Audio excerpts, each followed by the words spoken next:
আমরা দীর্ঘদিন ধরে দেখছি যে এই বর্ষা পাককালীনে হাতে কোদাল গাঁউতি নিয়ে কোথায় ড্রেন কাটাতে হবে, কোথায় জেসিবি নিয়ে গিয়ে কোথাও বাঁধ কাটাতে হবে, জলটা যাতে অতি দ্রুত বেরিয়ে গিয়ে বিল তেলকারে পড়ে এবং বিল তেলকার থেকে ভাগীরথী গঙ্গায় পড়ে, সেই ব্যবস্থার জন্য আমাদের সৈনিকরা তৎপর একদম প্রস্তুত আছে এবং তারা পাশে দাঁড়িয়ে এই সহযোগিতাটা করছে। আমরা একটা রাজনৈতিক ব্যানারে দাঁড়িয়ে রাজনীতিটা করি।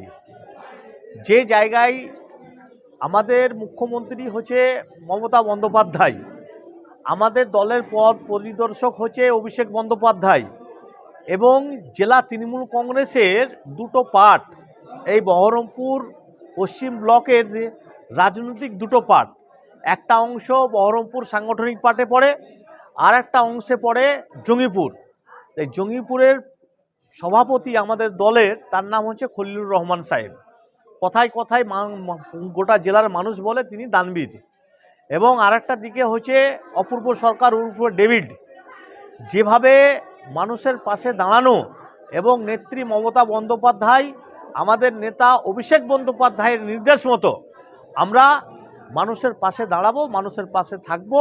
শুধু ভোট রাজনীতি না, যেখানেই দুস্থ মানুষ, বিপদগ্রস্ত মানুষ, তাদের পাশে আমাদের দাঁড়ানোর এটা অঙ্গীকার।